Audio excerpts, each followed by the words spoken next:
Welcome to this explainer. Global justice asks a really tough question. Do principles of distributive fairness actually apply across borders, between people who don't share a common government? Mastering this concept is absolutely essential for analyzing modern international law. If you're a serious learner ready to truly understand how international law handles fairness, you're in the right place. We're going to build this from the ground up, assuming zero prior knowledge, but by the end of this lesson, you'll be looking at international treaties with the eyes of a legal theorist. Let's dive right in.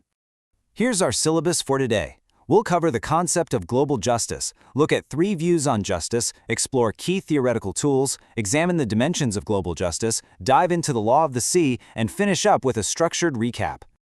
Let's kick things off with Section 1, the concept of global justice. To really get this, let's start with a plain fact. Sharing resources is just easier when you live in the same house. Under classical justice, which was most famously outlined in John Rawls's 1971 book, A Theory of Justice, fairness is defined within a single, bounded nation-state held together by shared laws. But global justice, that crosses borders. It's kind of like the difference between splitting a grocery bill with your family under one roof versus trying to split that same bill with your entire neighborhood where nobody shares a bank account. So the precise rule here is that global justice examines our moral and distributive obligations across non-sovereign borders. So how do we solve this cross-border problem? That brings us to Section 2, 3 views on justice. The first and most traditional view is statism. In plain terms, this means countries only owe each other basic respect and emergency help, not complete equality. John Rawls actually took this view in his later work, arguing that between states, we only owe a duty of assistance to burdened societies. Think of a neighborhood watch. You'll absolutely run over with a hose to help put out your neighbor's house fire, but you're definitely not going to combine your life savings with them. Therefore, the strict rule of statism is that robust distributive justice is strictly domestic, while international duties are limited to basic assistance. Flipping that completely, we have cosmopolitanism.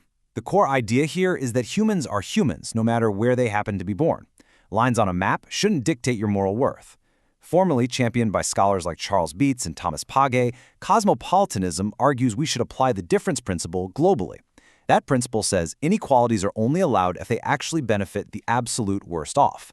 It's like putting all the world's resources into one giant family pot to make sure the weakest get fed first, rather than sorting everyone by country. Thus, the rule is that moral obligations and distributive principles apply universally to all individuals, regardless of borders. Finding a middle ground, we get the institutional or practice-dependent view.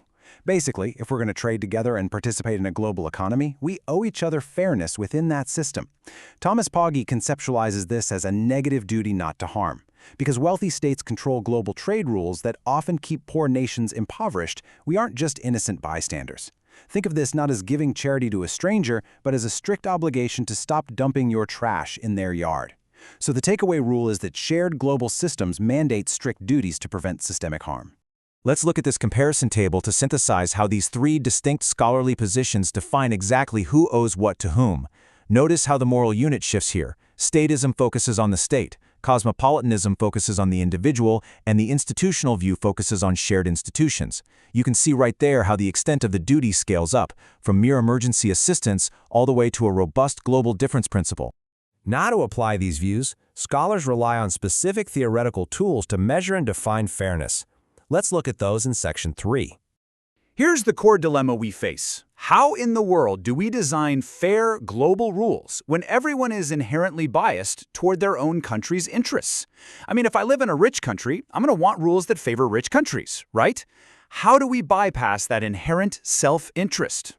Put simply, you make the rules without knowing who you'll be in the system. Formally, this theoretical tool is called the original position, or the veil of ignorance. It was created by John Rawls and then expanded globally by Charles Beats. It is exactly like dividing a pie without knowing which piece you're going to be served. Because you have no idea if you'll get the biggest or the smallest slice, self-interest forces you to cut that pie as evenly as possible. So the rule dictates that true justice requires designing systems completely blind to one's own starting position. But how do we measure if that pie is actually helping people? Contrasting how we measure justice, Rawls focuses on the distribution of resources. Meanwhile, scholars like Amartya Sen and Martha Nussbaum use the capability approach. In plain terms, it's not just about what you're given, it's about what you can actually do with it. If Rawls gives everyone a bicycle to ensure equal resources, Sen looks at the situation and asks, Well, do they actually have the freedom, the roads, and the physical capability to ride it? Thus, the strict rule here is that justice must be measured by real-world capabilities and freedoms, not just ideal resource distribution. Moving on to Section 4, the dimensions of global justice. Let's see how these theories actually get tested. These 6 dimensions on screen represent the real-world arenas where classical domestic law completely fails to provide answers, forcing us to rely on these global justice theories. From distributing wealth to environmental burden sharing to protecting refugees, these are the actual battlegrounds where statism and cosmopolitanism clash. To anchor this in legal reality, we see these dimensions manifest in highly specific binding doctrines. For example, in environmental justice, we use common but differentiated responsibilities, or CBDR. This means all nations must fight climate change, but wealthy nations who polluted more historically carry a heavier burden. And in justice in war, we see the responsibility to protect, or R2P. This actually overrides strict state sovereignty to protect individuals from atrocities. We are literally taking theoretical duties and applying them directly to state actions. Now for Section 5, the law of the sea. This is one of the clearest, most binding real-world experiments of these theories in action. Let's treat this treaty exactly like a legal case study. Step 1, the facts. High-tech, wealthy states possess the technology to dive deep and extract immensely valuable seabed minerals. Developing and landlocked states do not. Step 2, the issue. Does the bottom of the ocean belong to whoever gets there first, or does it belong to everyone? Step 3, the holding.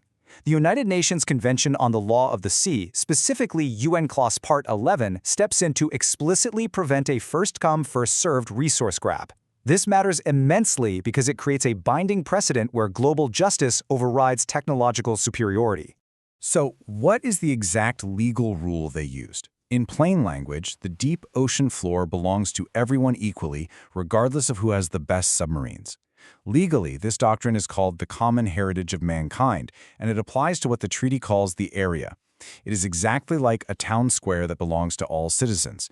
Just because you're the first person to build a fence in that square doesn't mean you suddenly own it. The strict legal rule is that the area must be managed for humanity's collective benefit. This literally embeds cosmopolitan distributive justice directly into treaty law. But the law isn't always perfectly consistent. There's a live tension baked right into the law of the sea. While the deep seabed relies on cosmopolitan fairness, benefiting everyone, the treaty also created the Exclusive Economic Zone, or EEZ. The EEZ grants sovereign rights for 200 nautical miles off a coast. Now, this disproportionately rewards states lucky enough to have long coastlines, while landlocked states get absolutely nothing in that zone. This comparison table perfectly illustrates the clash between cosmopolitanism and statism, existing side by side in reality. Let's bring it all together in Section 6, our structured lesson recap. Reviewing our journey chronologically really cements our progression today. We started with the basic challenge of cross-border fairness. We moved from Rawls's statist duty of assistance up to cosmopolitanism's focus on the individual, and over to Paga's institutional view of a negative duty not to harm. We learned how to strip away bias using the veil of ignorance, and how to measure real freedom using Sen's capabilities approach. And finally, we saw these concepts collide in our UNCLOS case study, applying the common heritage of mankind to the deep seabed. As you reflect on this rigorous lesson, I want you to consider this final provocative thought. We just learned that the international community successfully looked at the deep ocean floor, bypassed state sovereignty, and declared it the common heritage of mankind for the benefit of all humanity. So the crucial point is this. If we can successfully apply cosmopolitan justice to the bottom of the ocean, why is it so incredibly difficult to apply that exact same justice to the people living on land? Thank you for joining me for this explainer. Keep asking those hard questions, and I'll see you in the next lesson.